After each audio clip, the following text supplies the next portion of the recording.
Coming up on Chasing the Natty, playoffs are here in every league, and it's time to pay off all of that hard work you've been putting into this season. Your teams have been built up, but maybe you just need a little bit more help and depth in order to get you over the top. We'll be discussing a few of those players to target on the waiver wire this week, while also discussing some coaching news that is already set to start the coaching dominoes around the country. All that and more coming right after this.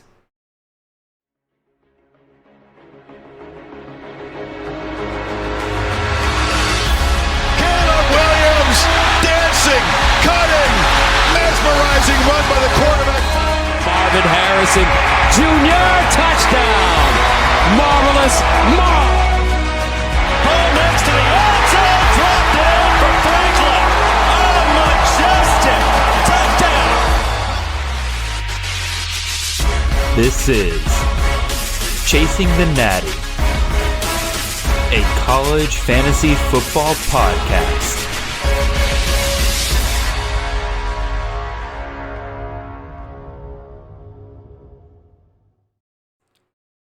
All right, welcome in everyone. This is Jared Palmgren, host of the Chasing the Natty podcast. I hope you guys are having a wonderful ride to your work on this Monday morning. We are the College Fantasy Football Podcast on the Campus of Canton Podcast Network.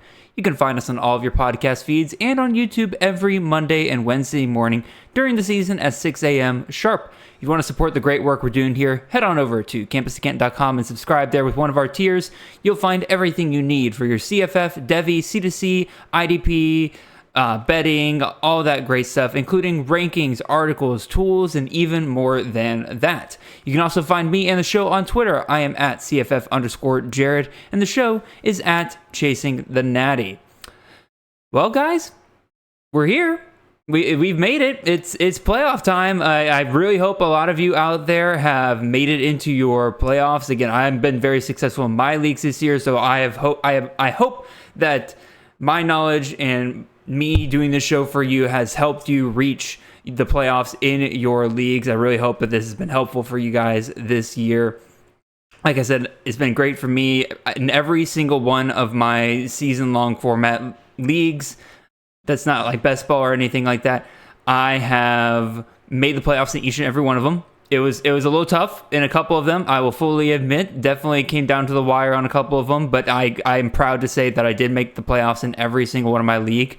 Hasn't been super great since then, I'll admit, because I had one league that started in week 10, lost my matchup in the first round of that.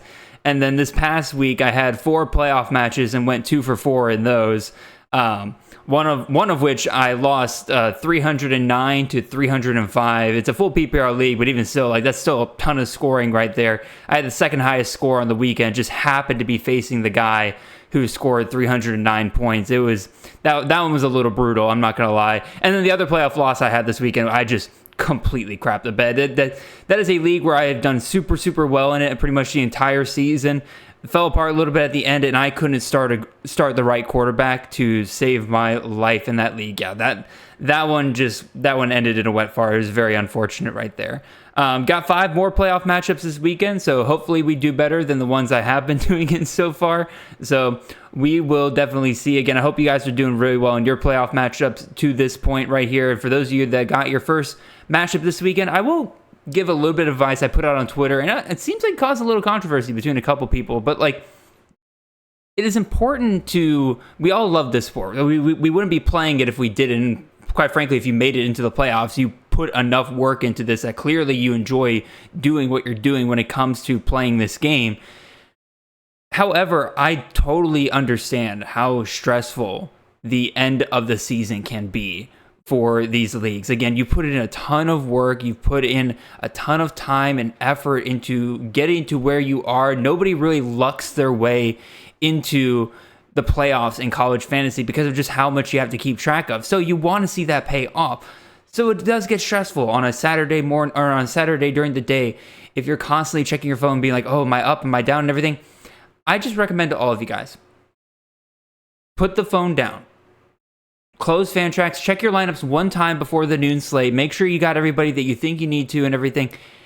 and just let it go for the rest of the day. Obviously, if like some big news comes up or anything like that, keep an eye on some injury news just in case somebody comes in that you have in your lineup, stuff like that. But for the most part, I just wouldn't look at the scores like at all. Wake up to them on Sunday morning and just let it hit you all at once. It's a lot better for you, in my opinion, if that is something that affects you and can affect the way you enjoy just the rest of the Saturday and everything. Just go ahead and close it down for the day.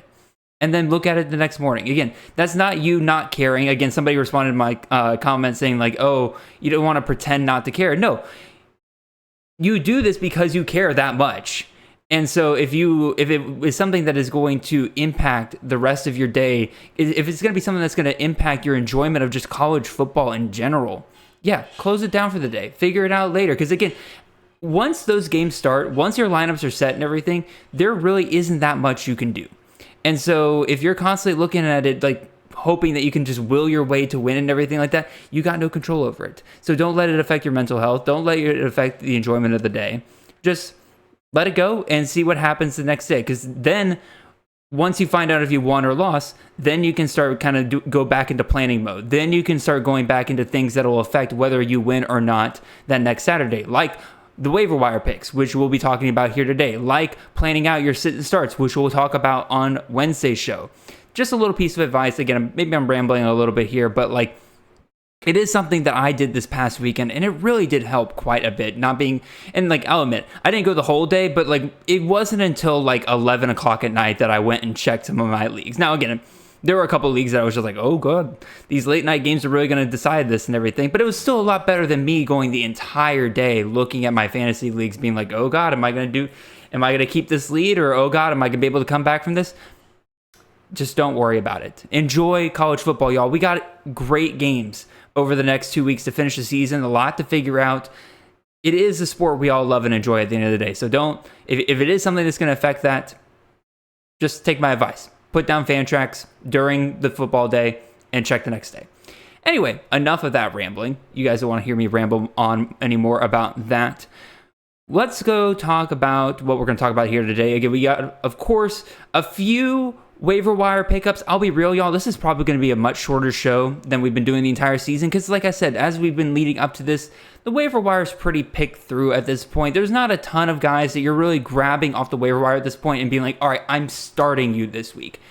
More than anything, these are guys you throw on for depth. Maybe they catch fire right here in the last couple of weeks here, but for the most part, and I'll admit, like, again, looking at a lot of the guys, there's very, very few that I'm like, oh, you have to make this pickup this week. It's really more for if you need some extra depth, if somebody goes down, this could help you out, stuff like that.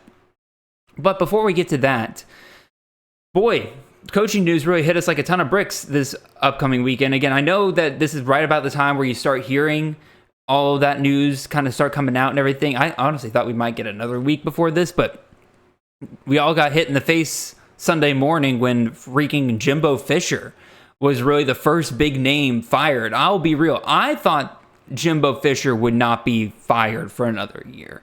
I personally thought they were going to give him at least one more year. Again, they have that huge buyout. I think it's like $76 million that they're now paying him, which I thought that's the whole point of why they were keeping him around was like, you know, to get that buyout less and everything like that. They fire him now. That feels weird when you've only had 1 year of Bobby Petrino, which that offense has actually looked a lot better this year. They lost their starting quarterback in Connor Weigman about halfway through the season, maybe even before that. It just feels kind of weird. Like, again, yes, A&M's been kind of disappointing this year. There's been quite a few losses. Don't get me wrong. I get it. But at the same time, like, I'm looking at what they've done this year, and it's nothing any worse than what they did last year. It wasn't like, and there is, in my opinion, some legitimate excuses when your starting quarterback goes down and you're in your first year of a new offensive coordinator hire, which is actually kind of working out a little bit.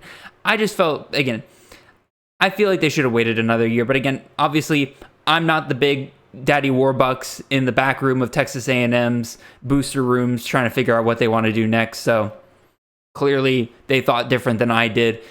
In terms of what this means for CFF, there's a couple angles here. One, what happens to Bobby Petrino? Bobby Petrino was kind of somewhat making Texas A&M at least an offense that could score enough to potentially give you different CFF options. Obviously, guys like Evan Stewart have been looking good this year. The running back room has just been an injured mess, so it's been hard to kind of find guys there. But Connor Weigman had himself some nice games here and there. What happens to him? I really don't know. He was not named the interim head coach, so that tells me that A&M is not trying to really hold on to him. I think it's going to depend very much big time on who they bring in as the head coach, but even still, that's probably going to be a big change. The other part of it is, and this is really the thing that everybody's wondering about, is like what happens to these star players? Like A&M brought in a ton of these guys. Now, granted, again, they fired the head coach, not the boosters, so a lot of these guys who came in for the NIL and everything, they'll probably be able to stick around for that. But, we already had a guy like Raymond Contrell who's already in the portal. He is not going to be the last one there. Guys like Evan Sewers, Ruben Owens, Connor Weigman, in fact, like what happens to these guys? Do they, it really depends a ton on who they hire there. So definitely something to keep an eye out there. Another head coach firing this morning as well. This one was kind of a little bit more expected, I think, from around the country here. Andy Avalos, for those of you who don't know, that is the head coach at Boise State. They have certainly been on a struggle bus this year. Definitely not living up to what Boise State has been doing in the past. And part of me wonders, like, obviously, they fired him because, Boise State's not doing well, but does this impact what happens to some of the Boise State players that have been rumored to be transferring after the season? I mean, obviously, Eric McAllister is already in the portal. If they make the right hire here, does that bring him back there? It sounds like Ashton Gianti's already got one foot in the portal. He's just kind of waiting for that, official time period. It seems like kind of finishing out the season with his guys first. He's injured, might be shutting it down for the rest of the year. Hopefully not, because I need him in one of the leagues. But even still, it be what it be there. We'll definitely see. And then, again, last one here that kind of came up was Mike Yurcich being fired as the Penn State offensive coordinator. A lot of people kind of buying into Drew Allar and his talent this year, really hoping that he can make that next step, the next step in year 2 right there. And against everybody but Penn State and Ohio, or against Michigan and Ohio State, Allar pretty much looked the part. Again, he was a solid 20, 24 fantasy points per game kind of player. He wasn't doing anything out of this world, but, he looked like a guy who could run his offense. But again, the deficiencies in that offense became so clear once they went up against a defense that was even remotely the same talent level as them. We'll definitely see. I think this is absolutely Penn State scapegoating a little bit with Mike Yurcich. Now, I agree he should not have stayed as the offensive coordinator, but this is absolutely one of those cases where Yurcich was fired so James Franklin can get one more shot at landing a solid offensive coordinator hire. I also have to think that this is partially to do with some of the rumors about Drew Allar transferring potentially after the year, given how much Yurcich has really stunted the development of Allar during the season. If they make the right hire, does that keep Allar around? We'll definitely see, but I think will absolutely make or break James Franklin as a head coach, given whoever they hire next. He has to nail this next hire. Otherwise, there's really nothing that's going to save James Franklin in the future. So, we'll definitely see. All right, let me take a sip of water. And then I say we get on over to these waiver wire pickups and get on the right page there. And as always, you guys know what we've got to do first. We'll start with the negative, end on a positive note, but we got to talk about a couple of these guys to avoid on the waiver wire this week. Again, you should already be very, very picky about your waiver wire picks this late in the season already. Like you're talking about, like I said at the start of the show, you've built up your rosters. You've been grabbing waiver wire guys pretty much the entire season. If you're still streaming different guys at this point in the season, it's going to be a little rough for you because, again, these waiver wires are pretty picked clean at this point.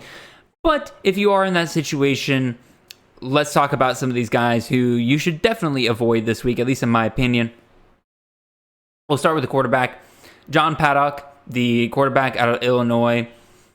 The change in quarterback out of Illinois obviously did something for this offense. They clearly looked a lot better this past week than they have in the past, but how much of that has to do with Indiana's defense not being solid on really anything there. But I'm personally just not buying it. When was the last time this past week, this matchup between Illinois and Indiana finished 48-45? When was the last time we saw a Big Ten matchup finish with both teams scoring in the 40s right there? Like it may not have been that long ago, but it is not a common occurrence in the Big Ten whatsoever there, especially with a team like Illinois, which is known to run the ball quite a bit right there. Paddock, again, like I said, maybe he unlocks something in this Illinois offense that Luke Altmaier wasn't really able to do. I don't know. It's just not something this late in the season I'm willing to take a shot on. Next guy here, Hassan Wilson, the running back out of Charlotte. This past week, he went absolutely insane, almost 200 yards versus that Memphis defense. But that kind of tells you right there, part of it is the matchup. Memphis's defense has been super, super porous over the last couple of weeks. It feels like that defense is just deteriorating before our eyes. Anybody going up against them, you should really feel good about that, aka all of you people with SMU quarterbacks out there like Preston Stone should feel really, really good about that matchup this upcoming week. But let's say you want to buy into it. Let's say you're like, okay, but maybe it's not just a matchup. Hassan Wilson is like the fourth string running back for Charlotte. They are down Kelman. They are down Bird. They are down Darrell Robinson. Really, only one of those guys is out for the season, like the true freshman Darrell Robinson. If either Kelman or Bird comes back, this is clearly going to immediately kill any value that Wilson has. The only reason why he got the amount of carries that he did this past week was literally because nobody else was healthy. The fact that all three of those guys, between Kelman, Bird, and Robinson, were the staff's first choice to put out there, really does tell me that, like, again, if any of them are back, Wilson immediately goes away. I'm not risking that during playoffs, not doing it.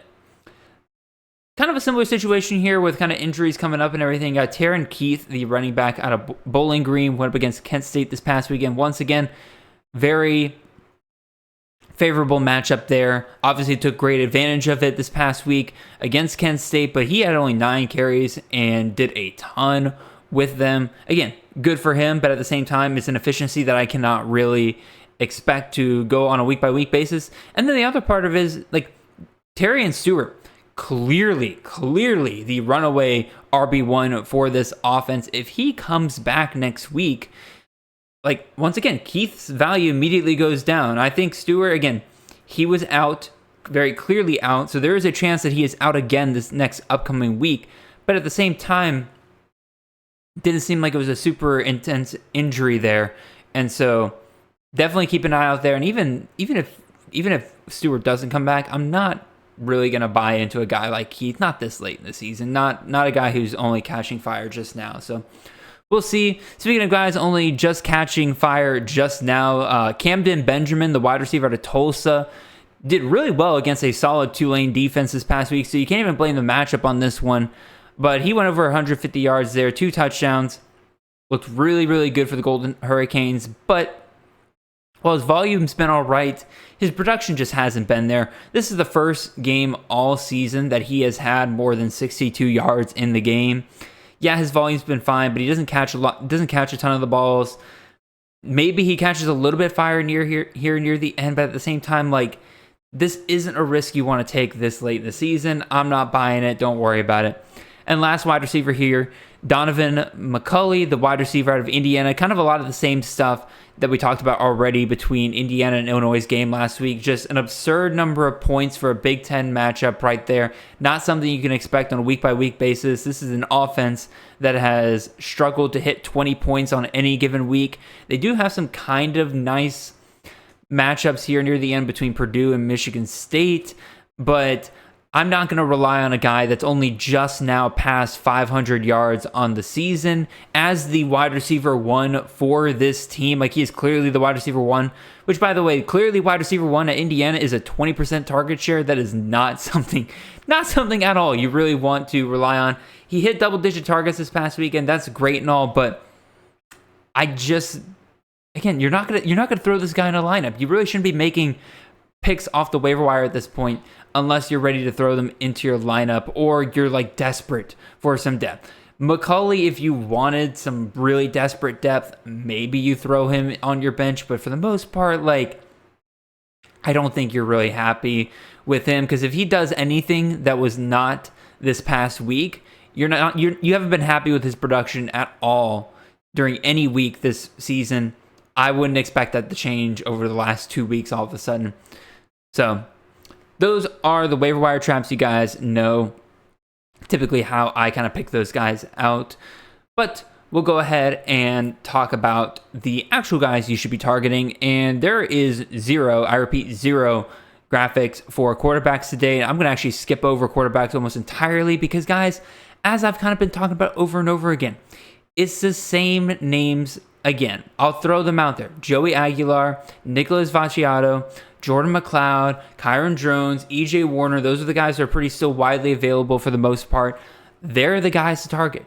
Garrett Green, if he's still out there. Those are the dudes. Like, it doesn't change. I'm not going to go over them again. If you want more in-depth, I highly recommend you check out the previous episodes and everything like that, but I'm not going to bore all of you who have been listening week by week, every week, with the same guys over and over again. A lot of them have really good matchups to finish up the season right here. Quite frankly, again, like, there's nothing really more I can say on the quarterbacks. Running backs, there are quite a few interesting options here. So we'll go ahead and throw the first graphic up here, and I will take a sip of water. All right, first one here. We have I was about to say quite a few, but we have two running backs here that, again, it's going to sound a little hypocritical because I just talked about guys like Wilson and Keith who are the beneficiaries of injuries right now. But the next two guys are guys that, one, I trust them to be the clear workhorse back without their partner in crime there.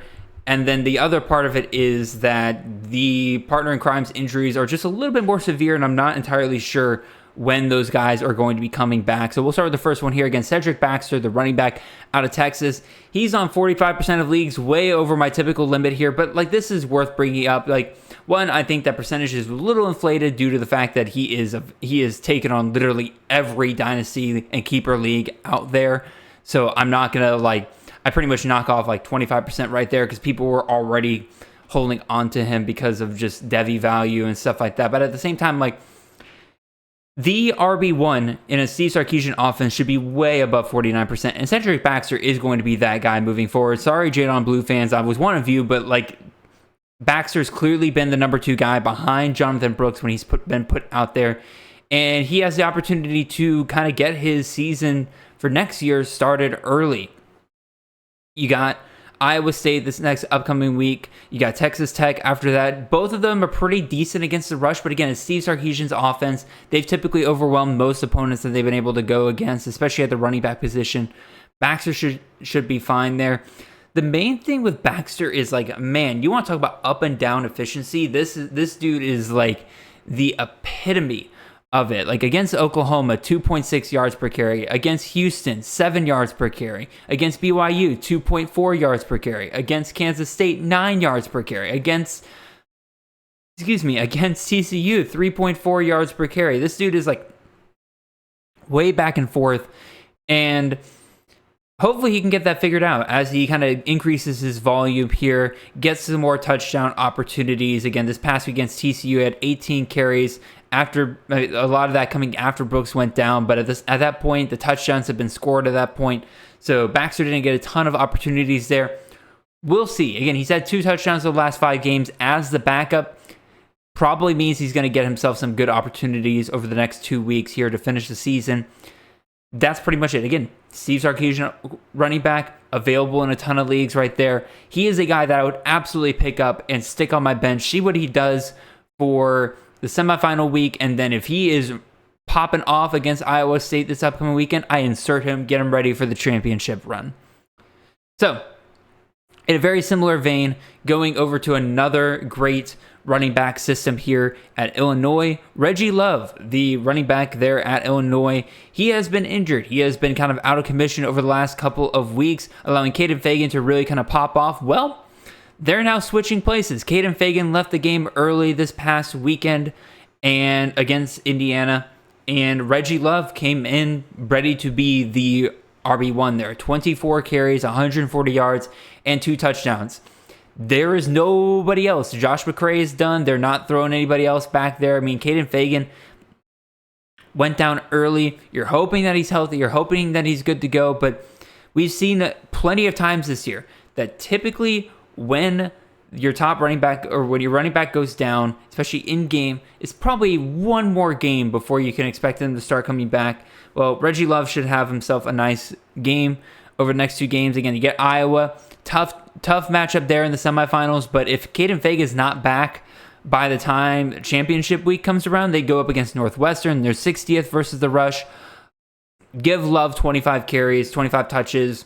You're probably looking pretty there for the most part. So as long as Caden Fagan is out, definitely keep your eye on any kind of news for that.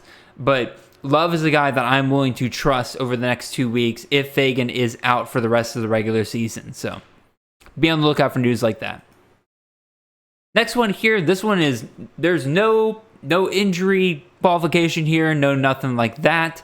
It is Rashad Amos, the running back out of Miami of Ohio, rostered on 5% of leagues. The former South Carolina transfer coming in, and ever since Brett Gabbert has gone down with injury and really is done for the season here, Amos has been a guy that the Redhawks have been absolutely relying on over the past couple of weeks. Starting the Toledo game again, 10 carries, 55 yards, and a touchdown. Not great there, but then the very next week against Ohio, which is a really good rushing defense for the MAC, 21 carries, 163 yards, and a touchdown. And then this past week, 15 carries for 118 yards and 2 touchdowns. This is one of those deals and something to keep an eye out in the future. These Power 5 backs coming down to the MAC, maybe they don't always work out year one, but they're going to work out eventually. I mean, Penny Boone working out at Toledo this year. Lorenzo Lingard starting to look pretty decent for Akron over the last couple of weeks. Obviously not this week, but even still, like, they eventually kind of take over. Amos is the latest example, coming over from South Carolina. 200-yard games to kind of finish the season here. You get Buffalo this next week. They're 103rd versus the Rush. And then the next week you get Ball State. That's a little bit tougher there. They're 37th versus the Rush, and they have been a team that hasn't won a lot of games, but they do kind of make it get down and dirty. They make it to where it's a low-scoring affair. So maybe Amos is, like, you're kind of relying on Amos to be the beneficiary of the at least 1 to 2 touchdowns that Miami, Ohio is going to be allowed to score in that game. Pretty much the exact same thing that happened against Akron this past week, but Amos did really well there.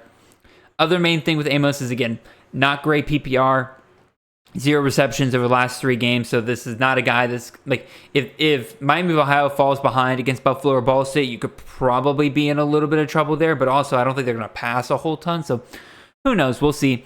Amos, in my opinion, if you want a guy that is like probably the safest pick at running back out of the 3 that I've talked about so far, Amos is probably that guy. But man, Baxter and Love in the systems that they're in could be a ton of fun.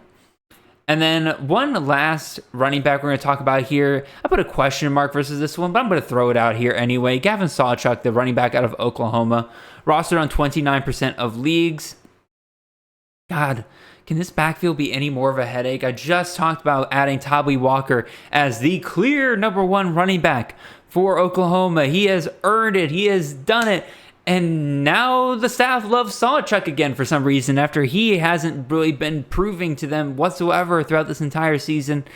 It seems like the week against Oklahoma State with Walker banged up a little bit there, that Sawchuk kind of earned his stripes. Again, he carried the ball 13 times for 111 yards in that game, 8.5 yards per carry and a touchdown. He was a guy that, again, the staff seems like, okay, now you've done it in a game, we'll rely on you from here on out. This past week, we saw that a little bit more. Of the 25 touches, again, shout out Nate Marquise on this one. Of the 25 touches given to running backs for Oklahoma this past week, 22 of them went to Sawchuk.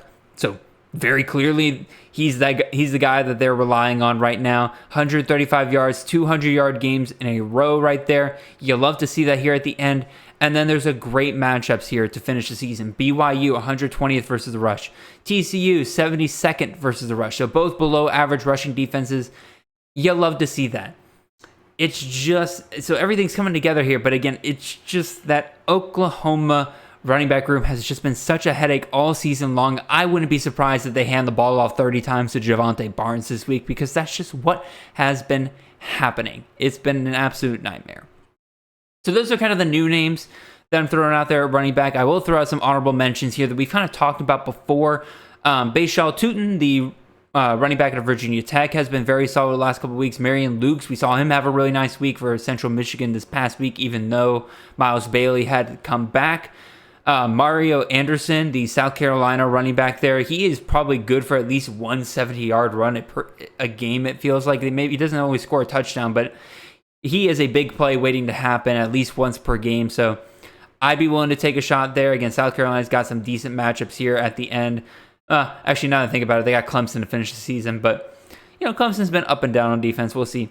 And then the last one I'll throw out here, this is another one of those, keep an eye on for injury news and everything, because we don't really know the severity of the RB1's condition. But keep an eye on Jaheim White at West Virginia this week. CJ Donaldson went down in the third quarter in the game against Oklahoma. We don't have any kind of news on how severe it is. All we know is that it's a lower body injury. If we get any kind of confirmation that he is probably out for this next game, I think Jaheim White could be very interesting at West Virginia to finish the season here. He's been a very explosive player for them all year long. I think he's been averaging 7.7 yards per carry throughout this entire season. So again, very clearly a medium to big play happening on pretty much any time he touches the ball. He's definitely going to be something I'll keep an eye on. All right, let me take a sip of water, and then we'll get some wide receivers. Cool beans. Let's talk about 3 wide receivers. And again, for the most part, all of these guys are there's some big caveats here. Again, the waiver wire has been pretty picked clean for the most part. And that's really, really true with this guy next year. This is very much a shot in the dark kind of play. Put him on your bench, see what happens this weekend, and then maybe load him up for the final week of the season here. We'll see. But Luke Floria, the wide receiver out of Kent State, rostered on 0% of leagues. Since Christian McCray has gone down, this offense seems to love a wide receiver 1, something to keep in mind for next year for sure. And Floria seems to be the next man up. In the loss to Bowling Green this past weekend, he had 17 targets, 9 receptions, 95 yards. This is a dude that they seem to be relying on a little bit more. Again, against Akron last week, he scored a touchdown on only 5 targets. So now that McCray is out of the picture, it seems like the quarterbacks there are willing to feed this guy a little bit more. The only thing is that I really don't like these matchups over the next couple of weeks. Again, Ball State, pretty solid defense there, kind of keeps things low scoring. So once again, you're really, really hoping that Floria is able to find the end zone in that game. And then here, we got Northern Illinois, who is 3rd versus the pass on championship week. So I'll admit, the more I researched this, the more I was like, I'm not super confident in this. But again, if you have a guy who has the potential to reach 17 targets in any given game, I don't care how low scoring that game is, especially in a PPR league, that's something you can't really ignore right there. So make your own judgment call there. Again, as I was kind of talking about it, I'm not super excited about Luke Floria as a potential pickup option at wide receiver, but maybe it's something that you're willing to take a shot on. Somebody I'm way more willing to take a shot on, I'll admit, this is probably the safest running back, wide receiver pickup that I can make this week, and that is Drake Stoops, the wide receiver out of Oklahoma, rostered. I almost said wostered, as if I'm Elmer Fudd over here. Rostered on 11% of rosters there. This dude has been on fire the last 2 weeks. Ever since Oklahoma took those 2 losses there, it seems like Drake Stoops has become the number 1 target for Oklahoma. Pretty much what we thought that both Andrew Anthony and, oh my goodness, why am I forgetting his name off the top of my head? Oh my goodness. Jaleel Farouk. Oh my goodness, why did I completely forget that name? He's pretty much doing what we thought Jaleel Farouk would do throughout the season here. He is clearly over the last couple of weeks been the main guy. 27 targets over the last 2 weeks, 22 receptions, almost 300 yards over the last 2 games, 4 touchdowns over the last 2 games. Like, dude's been going absolutely insane. And kind of like we have in Sawchuk, I love this Oklahoma schedule to finish the season here. BYU 59th versus the pass. Oklahoma's better than BYU. Period. They're gonna outperform whatever average BYU's been allowing there. And then you get TCU to finish the season, which that's going to be an absolute shootout between Oklahoma and TCU right there. TCU's 103rd versus the pass. If Stoops continues to get 13, 14 targets per game, bingo, you're good right there. He is probably, I would say, out of all the options this week, he might be the most important pickup of the week. That's just where my head's at on that. So, yeah, I'm in love with Drake Stoops. I'll probably be targeting for him in pretty much every league in which I have Fab left or any kind of waiver wire system left. So, let's see what else we got here. Last wide receiver we'll talk about here. Prince Strawn, the true freshman wide receiver there at Boise State, rostered on 1% of leagues. Here's the rub with Strawn. McAllister entered the portal, shocking a lot of people, kind of ending his season early there. And that kind of put the Boise State passing game in a little bit of turmoil in terms of who would probably step up in that place. Well, we've heard throughout the entire offseason and during the start of the season that Strawn was making an impact pretty early on. But with McAllister performing as well as he is, Strawn didn't really have a path to get out there on the field as early as possible. Well, now with McAllister out, Strawn has entered into that outside wide receiver role. And in his first start, he led the team in targets this past weekend. 6 targets, 3 receptions, 128 yards, and a touchdown. Very, very solid start there for him. I have a feeling he's going to outperform that 6 targets this next upcoming weekend. Clearly a guy that the quarterbacks can rely on there. An explosive playmaker. I wouldn't be shocked if he is a dude that could become a super valuable player for CFF in the next couple of years. The main thing I'm a little bit worried about is 2 things. One, both Utah State and Air Force have pretty solid secondaries, especially Air Force, with how much they're able to keep it on the ground with anybody they're facing off against. So we'll see what happens there. But the other part of it is that with Boise State losing Andy Avalos, as we talked about earlier in the show, are they in quit mode? Is this going to be an ugly finish to the season here between Utah State and Air Force, not able to really put up points there? We'll see. Not sure. And then now let me give you guys a couple of honorable mentions at wide receiver. Again, I'll be real. Outside of Drake Stoops, I would probably take all of these guys over Strawn and Floria. But Elijah Surratt is still out there available on a ton of leagues. Trayvon Rudolph had himself a really nice game this past week. He's rostered in only 20% of leagues. Sean Atkins for USF hasn't been scoring a ton of touchdowns, but man, that volume has been nice for him. And then Kenneth Womack, very similar thing. Not a ton of touchdowns, but just an absurd number of targets over the last couple of weeks. I mean, he has had target numbers of 16, 19, and 16 in 3 of his last 5 games. Just absolutely phenomenal for him. And they're targeting him a little bit more downfield now, which is really, really nice to see over the last 2 games there. So, yeah, I would go and grab those guys. And then I'm actually going to talk about a tight end today. And this has, again, I told you guys I gave up on tight ends a couple weeks ago in terms of picking them up off the waiver wire, but this is a situation that I really can't ignore here, and that is a potential cheat code at tight end to finish the season. Now, I have zero, and I repeat, zero clue if this is going to be something that Syracuse continues to do here to finish the season, as this past weekend was the first time that we saw Syracuse kind of pull this off.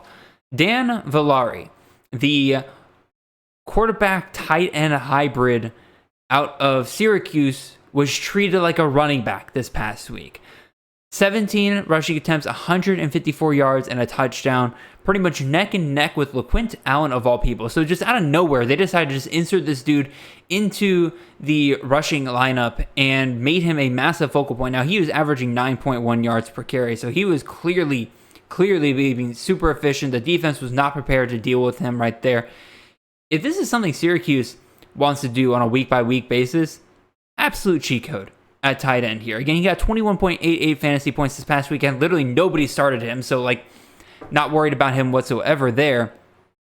But even if he doesn't get 17 carries per game, even if he doesn't get 150 yards per game, you're talking about a guy that, like, if you're talking about a tight end that pretty much guarantees 10 touches, 10, 15 touches every single game, and clearly they're willing to use him around the goal line there, I'm willing to take the shot. And lo and behold, look at these final season matchups here. Georgia Tech. He's going up against Georgia Tech. They're almost dead last versus the rush in the country. If he's going to be a guy that's going to get 15 to 17 touches versus that defense, I want in on that. Wake Forest. They're a team that's pretty much already in quit mode. I could see Syracuse hanging some points on them as well. And Dan Villari absolutely can find some touchdown opportunities in that game as well. So there's really not much else to say there. Potential cheat code tight end right here at the end of the season. Probably might be the most important pickup if you don't have Brock Bowers or Dallin Holker. That's pretty much all I can say on that front. Which, by the way, man, isn't it great to have Brock Bowers back? Oh freak! I should not have said that. Oh my God, Jared, the whole CFF Nation is gonna hate me now. Oh my God, I can't believe I said that. Anyway, I'm depressed now. Let's go talk about something depressing like defenses. Got some good streaming options for you guys this weekend. Again, looking back at last week, much better week this past week than I did before. The week before was literally one of the worst things I've ever done on this show. But 4 out of the 5 defenses I gave you guys last week scored in the top 30, so you're feeling pretty good about that.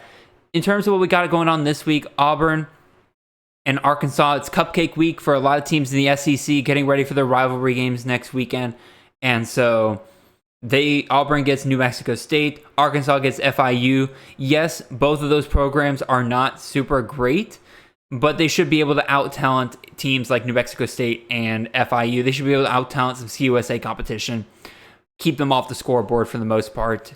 Coastal Carolina, I like them up against Army this weekend. Again, very much probably going to be a relatively low-scoring affair. Army has been struggling to put up points against anybody not named Air Force. I think Coastal Carolina is going to be able to handle them pretty well.